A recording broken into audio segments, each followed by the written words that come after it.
Hello and welcome to ETCIO, gentlemen. My name is Varun Agarwal, and I welcome you to this closed door discussion on behalf of Juniper and Inspira to talk about leading the way with AI driven enterprise. Now, with enterprises going for digitization as a part of their innovation and growth strategy, the need to automate to drive the true benefit and efficacy has become one of the key focus areas. Organizations are seeing the benefits from embedding AI into their business operations, products, services, such as chatbots, for example, for customer service, smart workflows for IT trouble-taking management, and there are various such examples. So, in today's discussion, we'll explore answers to some of the crucial topics around AI and brainstorm the way forward. So, without further ado, let me introduce you to our panelists today. Our first panelist is Nagarajan Vaidyanathan, who's the head IT infra at Britannia. Welcome, Nagaraj. Hi. Hi. Our second panelist is Hemal Shah, who's the head IT Adani Group. Welcome, Hemal. Next up, we have with us Deepak Bhosle, who's the general manager IT at Asian Paints. Welcome, Deepak. Hey, thanks, Varun. Nice to be with you all. Pleasure is ours. Our next panelist is Amit Kumar, who's the head analytics at Manipal Health Enterprises. Welcome, Amit. Our next panelist is Abhay Kumar Bapna, who's the CIO at Adani Wilmar. Welcome, Abhay. The next up, we have Rajesh Kumar, who's the technical consultant at Juniper Networks. Welcome, Rajesh. Yeah, hi, and good afternoon, everyone. And finally, we also have with us Dominic De Silva, who's the pre-sales head at Inspira Enterprises India. Welcome, Dominic. Thanks, Varun, and good afternoon, everybody. So let me just kick off this discussion with Nagarajan. How have your clients managed remote work so far? It's been a tough year, a year and a half, so to say. Can you share some of your insights from the journey, and how are the solutions that you've been using are actually helping bridge those gaps? Hi. Good afternoon, everyone. Yeah. So this 1.5 years is a nightmare for us, actually, in terms of the infrastructure is concerned. So across the spectrum of our organization, whatever the issues which we are facing in terms of the security, and everybody it is in this, nobody knows this is, we are going to run the organization like this. Okay. So for the past 1.5 years, if you're going to look at that, all our workforces are working from home. So there are a lot of issues in terms of that connectivity, starting from the connectivity and approaching.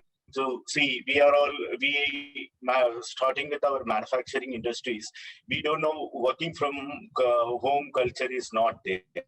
So suddenly you've turned to be the IT support is the major concern for us in terms of that, approaching the people, approaching the things. So everybody in the shoulder tapping has happened. Before that, people are coming to us and asking about this is not working, that is not working. So people will going to use it. In this pandemic situation, people are starting, see, we are all worked in the closed door environment at the branch office in the factories, where we are having an IT support. With the shoulder tapping, people used to have that problems getting resolved. But the work from home culture, we haven't seen that so far. So suddenly it has been big change for us as a overall workforce is concerned. So what we have done in this pandemic, and we have started organized way of working. How we have done that, we have started working, and we are completely outsourced environment. We have been outsourced our IT to DXC, so how we are going to enable the chatbots and other things. Still, we are working on that, those kind of things, so that people used to have that chat over the chat. They can able to resolve the issues. All these things are happening, and the security is the main concern for us in terms of that working from environment, because what is happening over there, so many years we are all work in the branch offices, so firewall and other things and all, everything will be routed to that those kind of a thing. So now we have been working in the work from home option. We have to go for an VPN and other stuff and all. And also there are a lot of complaints issue in terms of that should not come, so that we have started using the two-factor authentication and other stuff and all in this world. And the AI, particularly AI part, I wanted to tell you. So we have started doing the chatbots, and in terms of the factory automation also, we have started working on that AI enabled.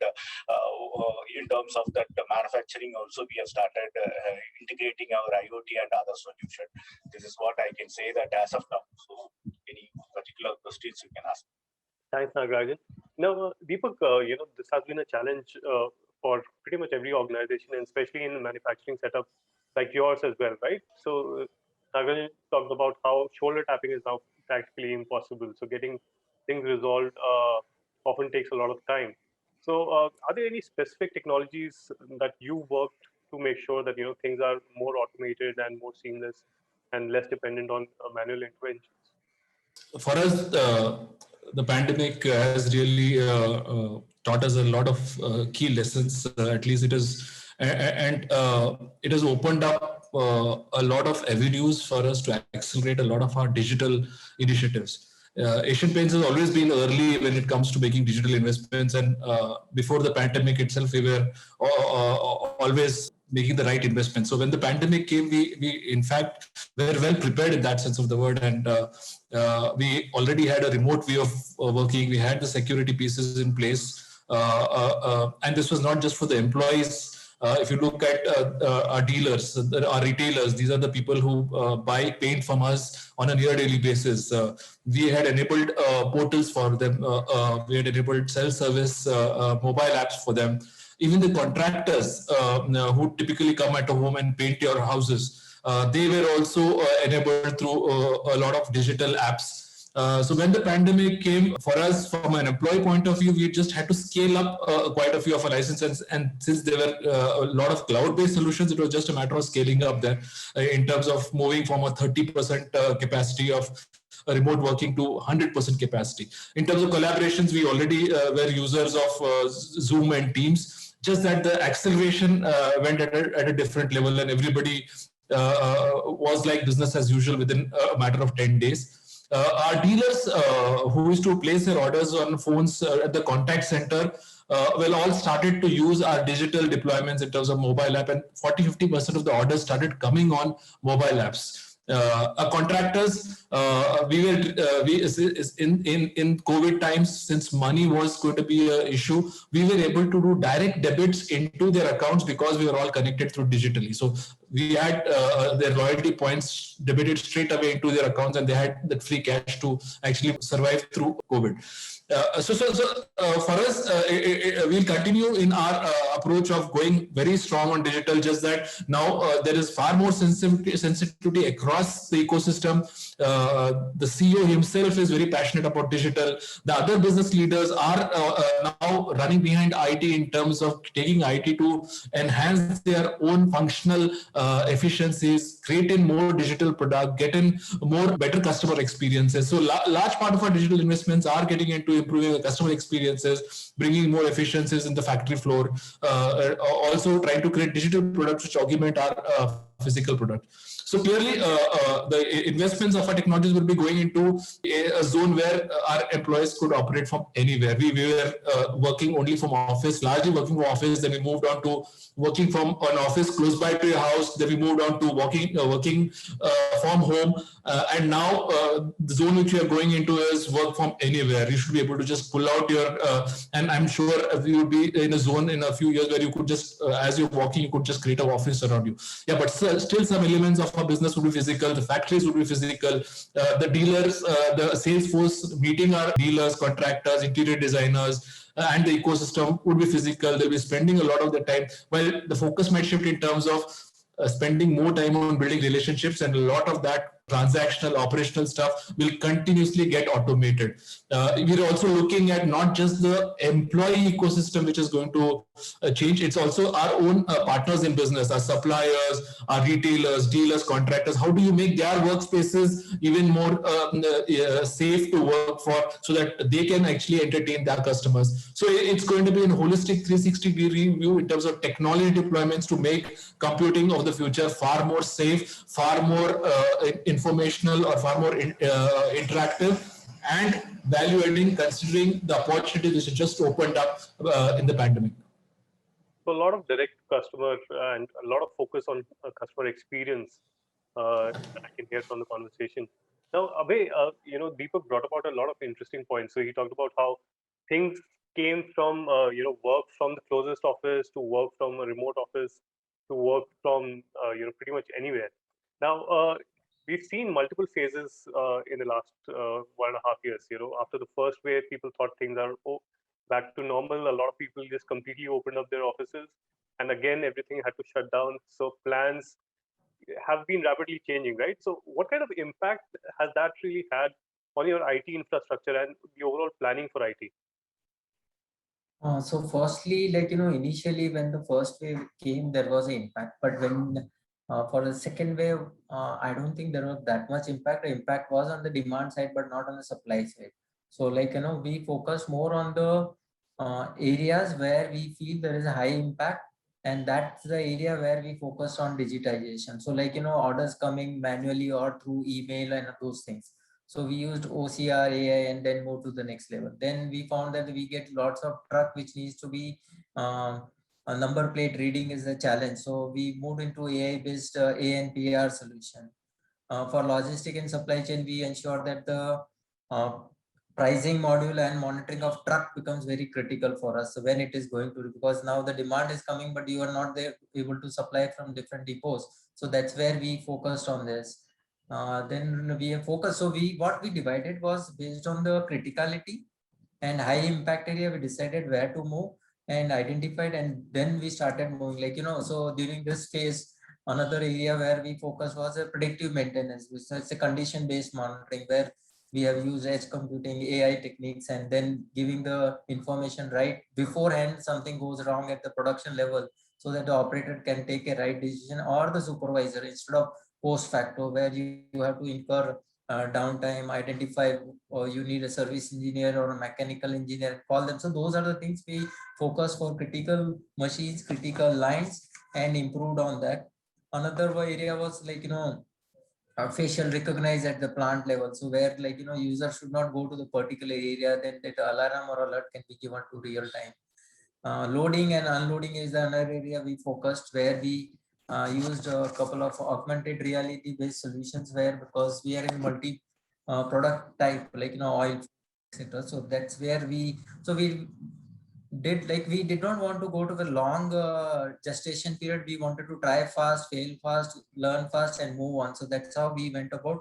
And our objective is not a it's a more of a real-time alerts monitoring where you can take corrective action. So that's how we moved around in different areas, and more focus was on plant logistic planning and warehouse planning. So a lot of fail fast approach is more of taking a startup approach, right? So obviously it's a lot more challenging for a large organization, because the kind of processes which are there, and making sure that. So the challenge will be, you have a old process which needs to be changed. When you introduce technology, if the user buys in, then it becomes very easy. If IT is driving, then that challenging change management component is there. So that's where. So in operation side, I think we made reasonably good progress during last 18 months. Absolutely. So Dominic, why don't you talk about how your some of your clients have managed remote work so far, and if you could share some of your insights. So with relates to the current era which we are into, okay, I've seen customers adopting the network infrastructure from embracing cloud-based solutions, which is the emphasis of the hour now. Because I heard fellow panelists speaking about how they were, able to quickly adapt to the current times, because you can define this as two eras. One is 2020, which was when the first wave hit us, and 2021 when the second wave hit us. So some people who had already adopted, the kind of work culture was more from a remote workplace kind of an environment. And when 2021 people were more equipped, it was more from a hybrid workplace, because now we know that this is going to be, in fact, one of the panelists also spoke about it, because work from anywhere would be the mantra. You cannot have a scenario where you have to come into offices only, which was pre-COVID periods. So having all these all these facets to be taken into consideration, the enterprise itself and customers have adopted well in terms of bringing in new technologies. See, network becomes a very important backbone here. Cloud becomes an important enabler for this network. And at the end of the day, AI and security are the two important crucial parameters. If you have solutions associated to all these four things, you get a complete package in addressing this problem. Now, the question which you posed to me is in terms of how customers have adopted this. As I said, these are the different elements in terms of the current how the customers are trying to adopt this infrastructure. Network emphasis from bringing up the core network upgradation to these new technologies, because there are a lot of new things which are coming up in network, and your network has to support this. Because if you are not able to manage these kind of high utilization apps, okay, because when you're going virtual, there's a lot of emphasis on the network in terms of bandwidth, and they consume a humongous amount of bandwidth. Now, if you don't have solutions to cater that, you will not be able to give that kind of experience, customer experience to the customer, to yourself as well as to the customers who are embracing it. So that's one aspect of it. And the second is the AI, as I said, AI and the security aspect. While we talk about AI to bring in more amount of customer experience, like there are various solutions where AI can be exploited to give that kind of customer experience in terms of virtual BLEs, in terms of connecting it to your apps and try to give solutions associated to the networks, and all this governed with a strong, robust security postures. If you don't have a strong, robust posture or a policy to manage this, this is home for threats. And that's another concern area in case if the customers are not taking heed to that. And all the customers are very much, very much acquainted by that fact. And the solutions now are more with relates to this particular, strong security governance from a security aspect to manage this kind of interconnected networks perspective. So so this is what I see. The customers have been adopting it. And I hope I've been able to answer to your question in terms of the points which you've asked. Yeah, absolutely, Dominic. Let me get Rajesh into this discussion now. So Rajesh, Dominic talked about the impact on the network, when we're talking about this future of work. But how do you see the network evolving? Because when we talk about AI, when we talk about a lot of new technologies that are getting implemented to go direct to customer, to just address remote work, there's a lot of load, of course, on the network, right? So what is the future of network? Forget about future of work. What's the future of network that we can expect to see? Exactly. Thanks, Varun. What I wanted to start with is that I heard all the customers talking about work from home. We have seen that, right? As a OEM, we have seen that there was a lot of changes which happened because they were working in closed doors in the buildings. They never realized that accessing those application services was such difficult when they started working from home, right? That is the key. And the second, one of the panelists talked very well that, see, just working from home was not the issue. Working from home and also the support structure we need to manage, right? Because today the users are not used to actually depend on their job was only to access the applications, use the services in the office, and they never realized that network was an issue. They never even realized that, even a second, that there was an issue with the network. But when they started working from home, they most of the time was going in terms of why my application is not working, why I'm not able to open the page, right? So they were then support structure was also like every user sitting in a work from home is like one branch office for a support NOC engineers, right? Now you can see the spread of these users across India, and they have to manage this, right? So as you rightly pointed out, and people are talking about, on one of Deepak spoke about, they adapted it very fast in terms of moving in towards of adaptation of cloud, and then bringing in a lot of connectivity from anywhere, right? So what Juniper is talking about is what we see the future of the network for the work from home or work anywhere kind of a concept is extending enterprise to the home. That is the difference, right? Working from home and extending enterprise to the home. That means to say that whatever the policies, whatever the like for example security policies, whatever the users being accessing the applications, whatever the services they were accessing from the office, they should be able to access the same kind of application services and the security postures when they're sitting from working from home or working from anywhere.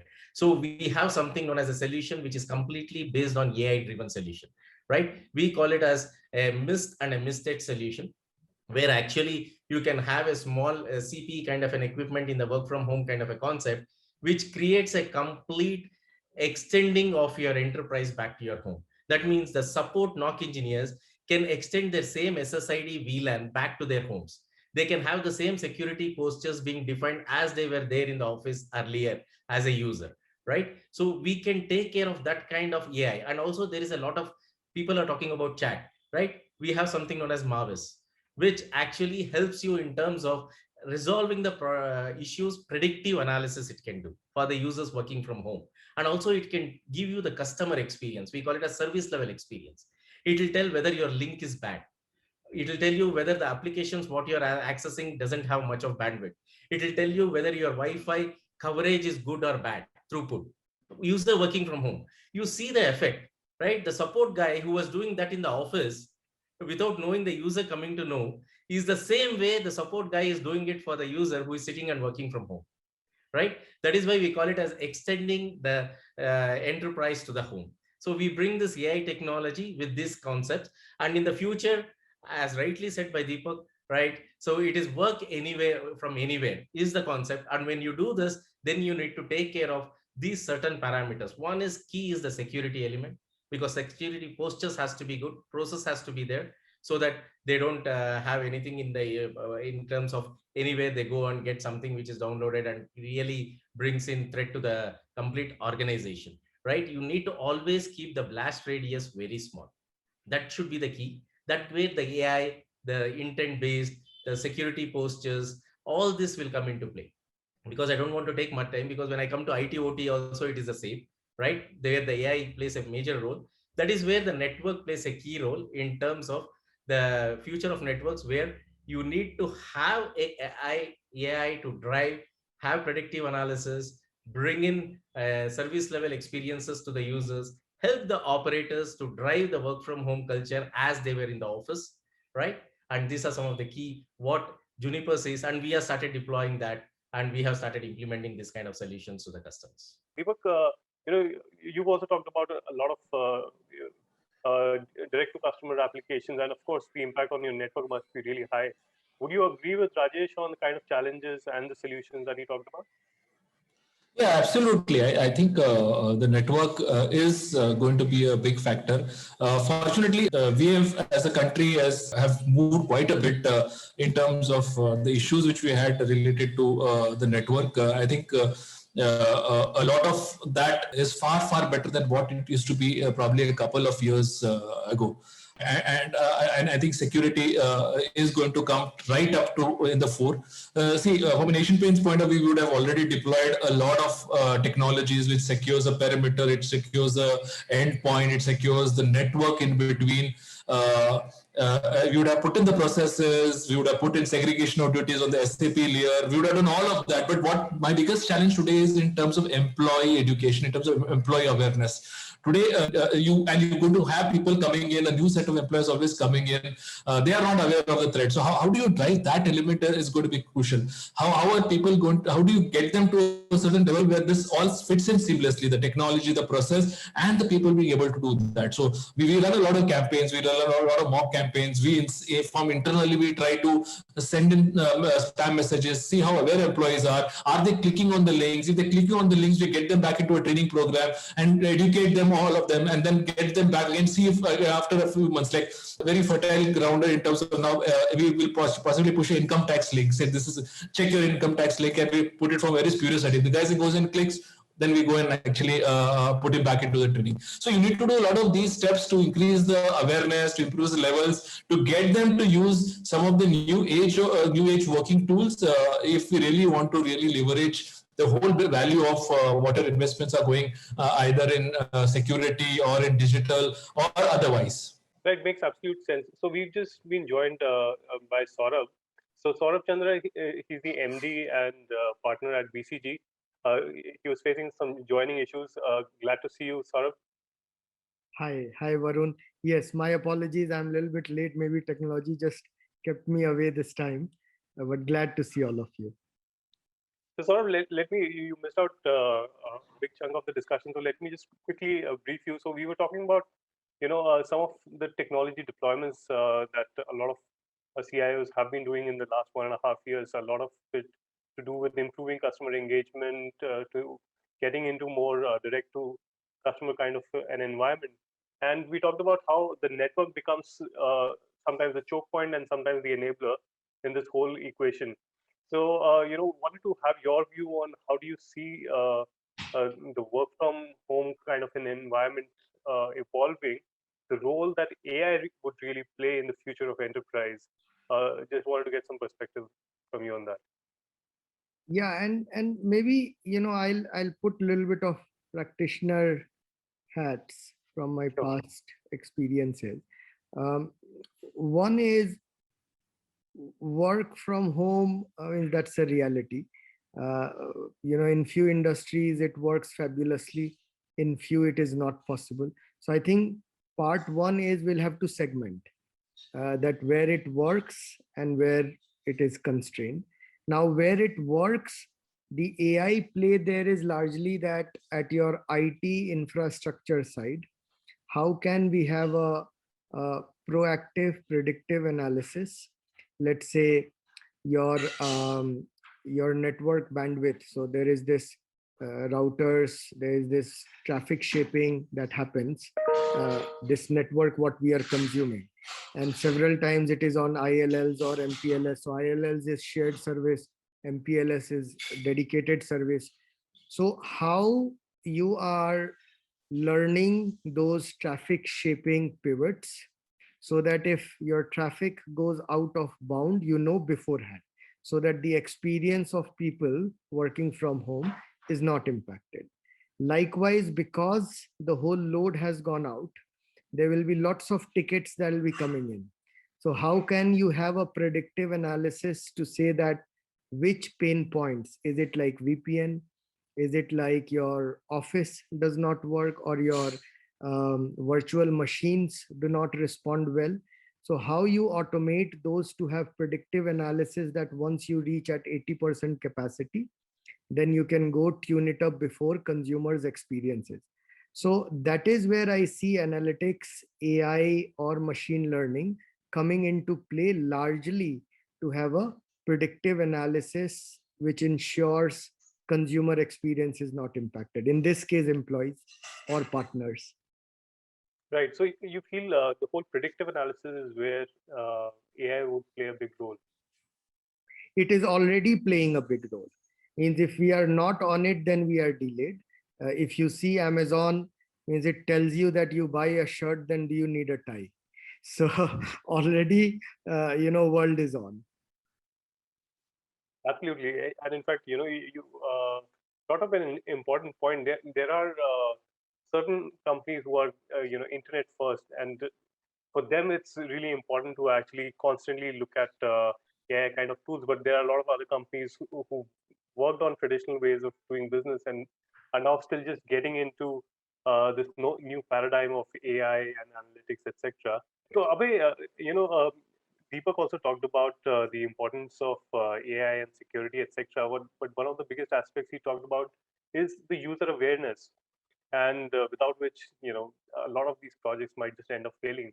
My question to you is, in this remote environment, and when everyone's already flooded with these constant video calls, con calls, etc., how challenging is it to actually retrain your existing employees?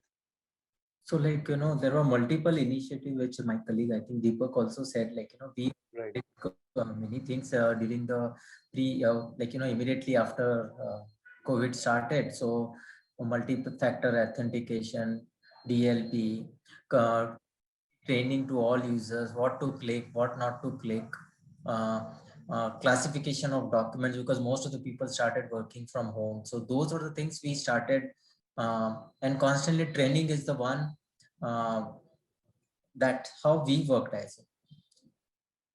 So I'm trying to understand, are there any specific challenges in really training people in the remote environment? Not really, like we are extensively using Teams, so which initially was a problem, but now gradually everybody is using, and all the meetings and everything is on Teams only. Nobody wants to travel to some extent now. That is the Well, change which has happened. absolutely. So in a way, it's kind To of take a risk, that also comes into picture in today's world. Who wants to take a risk of traveling and meeting different people? So that is another way, but everybody understands that important, and collaboration tools have taken a important roles across organization, across absolutely a lot of things that are actually enabled just because we are able to do it remotely. Like for example, getting this large panel would have been extremely challenging. People sitting in different locations, and today we are able to do that because we are in a remote environment. Rajesh, coming to you, we talked about the whole digital transformation journey that a lot of these organizations are facing. Now, specifically about AI, what role does AI really play in this transformation journey, and what kind of security implications that can be there with AI coming in? Exactly. See, when we talk about digital transformation, as the panelists were talking about, there is a phases where they look at a digital transformation to happen, right? First of all, what we have seen from customers very clearly is, one is that the initiatives, the digital transformation initiatives, where a strong leadership, and they are ready to take that critical change, accept that change, and move into a digital transformation journey. That is the key. And some of the objectives what we have seen from AI being used to actually enhance the digital transformation is, one is to foster deployment of applications and services, right, in manufacturing, to enhance the supply chain, right, to have a IT/OT integration. Today when I look at manufacturing, it has changed a lot. Actually, the IT/OT convergence is the real, it's a fact today, because they want to have predictive maintenance, right? They want to have, they want to know the supply chain, like for example the AMRs going, the roaming capabilities, they want to know, they want to know the temperature, the humidity, air purification. So there are so many IT/OT integration and the convergence happening in manufacturing because of AI, which is really enhancing the user experience, enhancing, exactly, increasing the, enhancing the supply chain, and also giving a lot of capabilities in terms of the learning of the machines, in terms of predictive analysis, preventive maintenance, right? So this all leads into exactly the better way of, I can say, is like, if you have seen Ola advertising the 2 seconds one scooter will be released, right? That is the capability of the AI what is bringing in, right? So that is where the network plays a role, because when you talk about AI, it is just not AI. Everyone knows what is AI, right? There is a huge amount of data which comes in. You need to do analytics, and then you need to give proper intelligence, that is known as a business intelligence, right, which can be used as an action and get that predictive result what they are looking for. So when you look at that, network plays a very critical role. And then also today what we call it as a client to cloud technology. Today when you look at any kind of AI digital transformation, it can be wired, it can be wireless, it can be WAN, as one of panelists was talking about. I should know whether my bandwidth is choking before it gets choked. In the same way, the AI should give me whether user is going to have some experience, bad experience by using Teams or video or Zoom or using any applications before the user comes to know, right? That is where the AI plays a role. So that is where we are coming up in Juniper, what we call it as a client to cloud technology using AI. Whether the client or a device or any application is hosted in a cloud or a private cloud, or is accessing from his Wi-Fi, or is connected to a wired, or is going through a WAN network, we can predict exactly where the issue is before the user comes to know, and resolve that issue using our AI engine known as Marvis. Marvis is a bidirectional interface. It's a NLP. It will tell me what is the issue with Rajesh, whether it's a throughput issue, whether it's an authentication issue, whether it's a congestion on the van, or whether he's not able to access the application on a click. So this is what the AI and the digital transformation, what we are talking about. I think this is So very I saw in the relevant because- manufacturing, we have seen in the asset tracking in healthcare. It's a Right. huge, right? And in the airports today, trolleys being left somewhere. We need to identify the trolleys. We need to identify the fire extinguishers which have been removed. So all this leads to the AI and the digital transformation, what's happening at a high level examples. Just I wanted to give it. Sure. Let me bring in Hemal here. Hemal, Rajesh very aptly talked about the integration of IT, OT, and I'm sure that is something that something that you might also be going through. So, if you could highlight the importance of this integration and the kind of automation that AI can possibly bring in overall manufacturing operations with this kind of an integration. Definitely. So, Varun, thanks for inviting me for this panel, and hello, hi everyone. So, yes, IT and OT are both the specific realities of today's world, and considering COVID as what we are specifically going through right now, including our families or the countries, the economy by itself. So technology is playing a very important role, and definitely that is the network, which is also playing an extremely very important role in terms of predictive analytics or artificial intelligence, or as we say so, bringing in that we have to face the reality. And further, in terms of network, IT and OT, we have to look at all the security in terms of the threats which each and every company is getting hit by from the respective hackers or the specific ransomwares. And so the network by itself will have to be very intelligent in terms of realizing the traffic, and also doing the required predictive analysis and analytics. As in, like, if you talk about some of the other ISPs or some of the other, lot of things are available as a service, but definitely it also has to meet the requirements of the customers. But it is something which is very much as in what we talk about in the earlier days was clean bandwidth, or what we talk about the specific utilization of bandwidths also has to be, as Mr. Rajesh also told, or some of our colleagues also told, that yes. And the lot of logs which are coming in terms of from the manufacturing industries, either they might be tire industries or specific logistics, everywhere they have to be real time to a lot of extent for the AI to be measurable, or the specific business and other revenues which also can be badly hit if the predictive analytics is not there. That specifically gives answers to some of your question. Thanks, Hemal. I think this is very relevant because a lot of organizations are in fact looking at this whole integration of IT, OT to have new revenue lines. In fact, Deepak also talked about how they are going direct to customer, and a lot of it might not have been possible because of this integration. Let me check with Nagarajan. Nagarajan, we are talking about this whole IT, OT integration. You're also into the manufacturing space. How are you really leveraging AI part to actually accelerate company revenues, perhaps? Yes, absolutely. See, I wanted to tell you, we have recently, we have one factory at larger factory in Pune.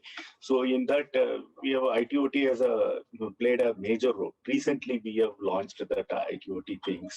See, in terms of the oven, especially we are in the biscuit manufacturing, everybody knows that this oven temperature control, and how it has been, temperature has been controlled in that way.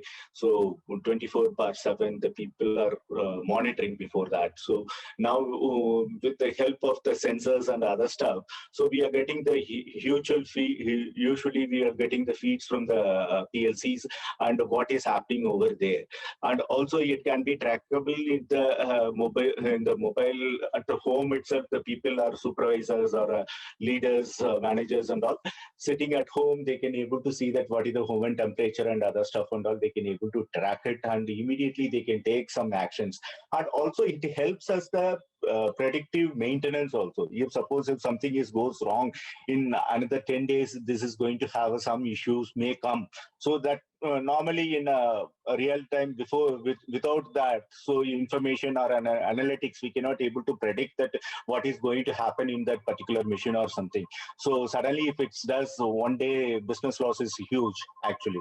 So now it is happening this after the introducing this particular things in the oven and the other stuff and all. It helps us a big way in a when that too in the pandemic situation, working at home, people can able to see that what is happening over there at factory level. So only some of the limited workers are there, so that all the people are not good enough to take it up. But technicians and other stuff and all, they can remotely connect to that machines, and they can able to resolve the issues. So that is where the things, and we have started doing that in one of the biggest factory, and slowly we are planning to move it to the other factories also. Thanks so much. I think Dominic, we had this conversation with Saurabh initially, where he talked about some of the things such as an e-commerce website trying to predict what you will buy next basis what you're shopping. But we are also looking at the manufacturers. A lot of traditional manufacturers here who are talking about using AI at a completely different level altogether. Any other examples that you are seeing from some of your clients? Sorry, I wanted to tell you one more thing. See, in terms of the dealer automations, what we have done is that one of the biggest things. So we have taken the data from the line level data. That is line level data in the sense what is the retailers are buying at the all the biscuits lines SKUs which we are supplying. So and also if suppose we are having a category of the kirana shops and the medical stores and other stuff and all, how we are going to take that, say for example, in a hospital oriented areas, what kind of biscuits will going to sell more in those areas. Those kind of an analytics we have started doing it in the through Tableau, and we have started doing it in the analytics front. That is also one of the facts which we have recently introduced in this.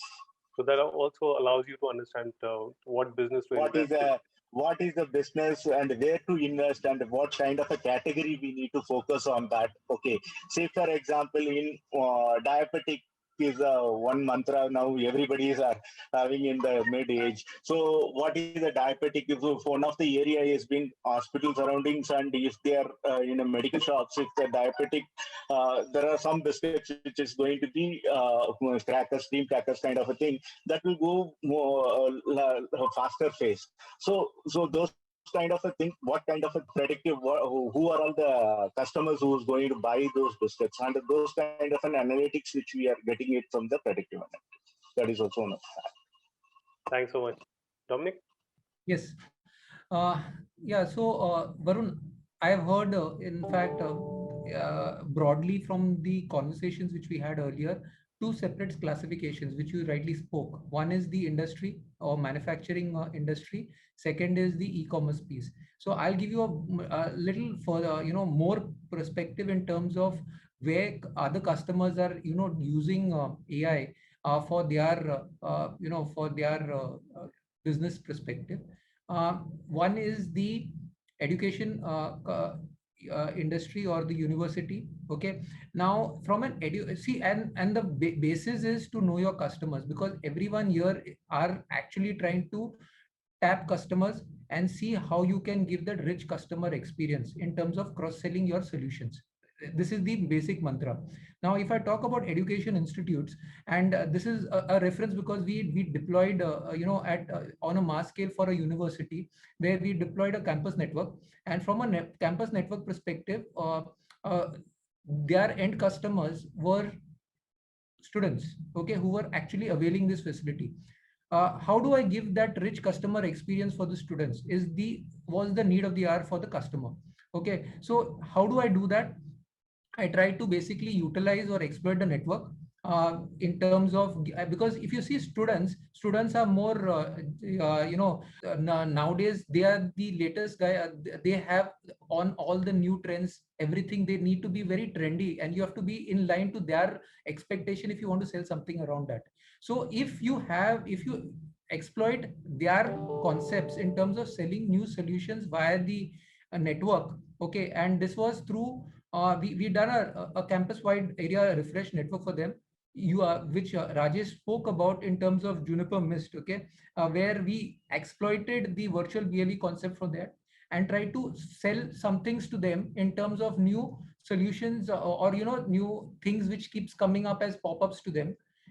That's how they understand what are the things which can get exploited, what the things the university can try to provide as part of their information. You have all this information coming into a common repository, and then you can do collective decision making where you can get that integrated with a centralized dashboard. So there are thought processes in terms of how you have certain tools which will provide you all those information. You integrate those tools with a centralized dashboard, and then you can do meaningful insights in terms of decision making, in terms of how you can upsell. This is one aspect. Second, more relevant aspect is in the airport industry. Rajesh also touched about it, and we see a lot of relevance here from an AI perspective. Now, again, from an airport industry, we are looking at who are the consumers for the airport. It is the customers who are trying to avail that facility. If you are trying to showcase certain so because in the airport premises itself, you would be having certain shops and certain people running promos. Now, if the customers are given acquainting them, you give them a kind of a pathfinder to those relevant services which are being there provided by those specific departments or specific shops. Navigation becomes more easier. The customer gets a good experience. That's one. So you're exploiting two things. You're exploiting the people who are actually availing the services from their promos. And the second thing, you're also giving a customer experience in terms of utilizing the services, in terms of getting more, wow factor from the customer, so that he can, communicate that to his friends, and the airport gets benefited in terms of their experiences. So now two different facets: one an airport, one education. Consumers are different, customers are different, and again, the AI or the network technologies is the basis on which we were actually using this. And then you can integrate that with various different technologies like a centralized dashboard, a data repository, to give more meaningful insights in terms of decision making. Okay, I can also add on to this manufacturing piece, which couple of my esteemed panelists spoke about.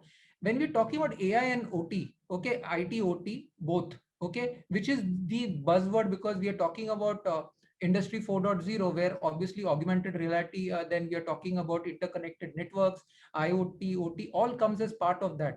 If you have a dashboard which will basically manage the IT traffic, the OT traffic, make meaningful insights of it, it will be much more simpler for all the customers who are actually using or availing these facilities. The technologies are there. It's a matter of having those right set of technologies, getting them integrated, and then giving those meaningful insights. And AI is definitely going to be there, because big data analytics is a key factor in industry 4.0. So if that Thanks, has, Dominic. yeah. Thanks for those comments. Let me actually take a step back from the conversation. We've been talking about AI and some specific applications, but let's take a step back and really understand where everything is going, right? So we're talking about multiple applications. We're talking about data getting transferred from multiple locations. Ultimately, it boils down to the kind of data center that you have. Saurabh, if you'd like to comment on this, just want to understand what is the right data center strategy before we actually think of some of these applications, because previously we looked at having a centralized data center. People adopted cloud data centers. Now there's a mix that's going on. Now people are asking, should we have multiple clouds? What is your opinion on this? Yeah, maybe I'll sketch it from the top. A, if you see industries, and B, if you take a parallel of board members. So industry-wise, few of the industries have flexibility, wherein you do not have that regulatory hard line as where to keep your data, how to keep your data, but largely to keep it safe.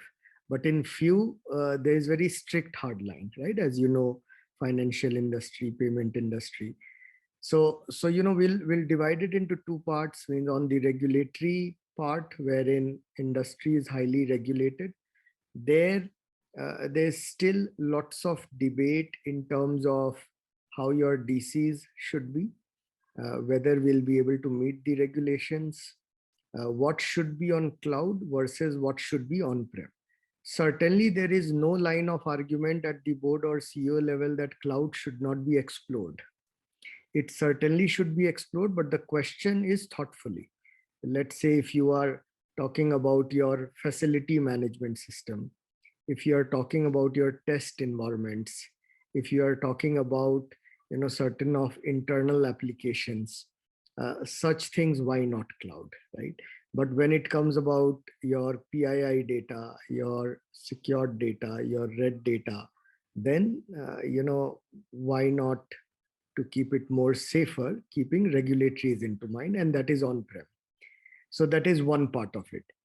The second part of it, wherein the industry which is fast growing, let's say auto, let's say pharma, now these few wherein regulations still are under works, and largely they only have one problem of that, okay, if there is a PII data, keep it safe, but not like every data to be kept in that scanner and radar. So there's a lot of excitement around leveraging the whole infrastructure on cloud.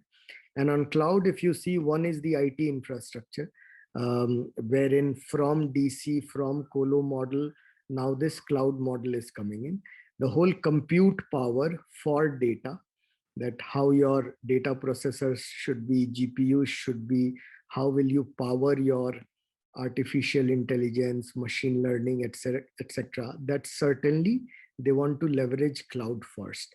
While leveraging this, there is also a nuance that, and without naming all the 3 top cloud players, but everyone has something unique to offer.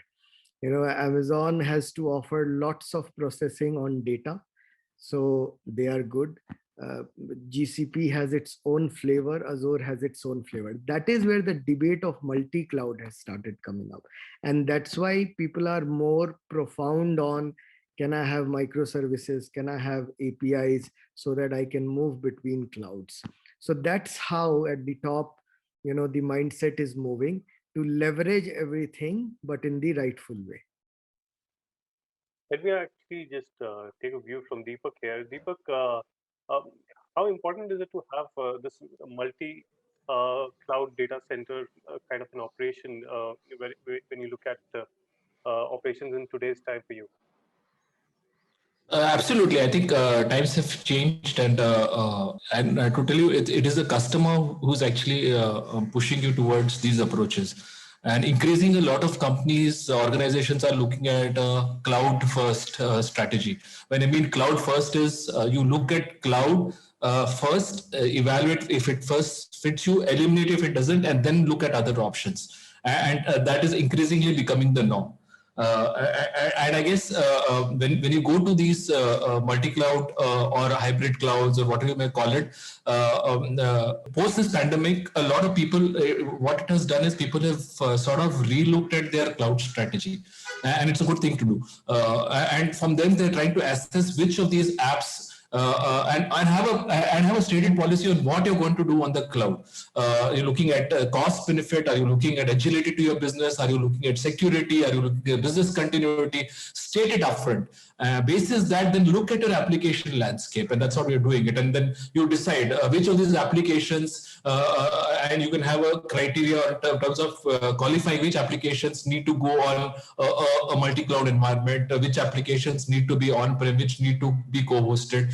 And each application, somewhere as an enterprise architect, you need to keep in Asian Paints, we call it karma score. Every application has a karma score, depending on what value it has given to the organization. And it reaches it has a certain life, where we either take it to its next life, or you retire it, or you have four strategies there. You either go about rebuilding it. build it completely grounds up and use the latest concepts of app modernization, get in containerization, microservices, and these are typically good for those businesses which are new, which are like in our case, we are getting into a whole new business of home decor. We have been largely a paint company, now getting into home decor. It means that if you come to us and say, I want to get my entire house done, I shall give you a good design. I shall execute the whole design for you, and it includes not just walls, it includes spaces, which means we will give you a bathroom, kitchen, wardrobe, the tiles, the whole bit which an interior designer would give. Now, this is a new age business for us. We are learning in this business. It's an evolving business, and a lot of technology-based players are there in this business. And my first choice would be to be looking at the cloud, look at a very decoupled, modularized, containerized architecture, and I'll definitely look at multi-cloud for this. But then there will be stable applications which are very transaction-based and keep it probably co-located.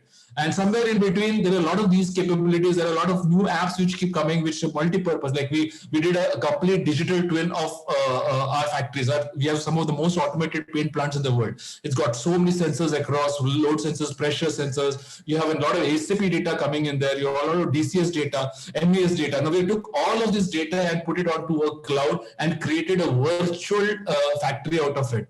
Now, this could only happen in the cloud because we wanted the processing power of the cloud. We wanted the AI algorithms to work on that IoT data. And we are now in a position to simulate a scenario within the digital twin before we actually take action in the physical twin. Now, that could have not happened if we would have not gone cloud.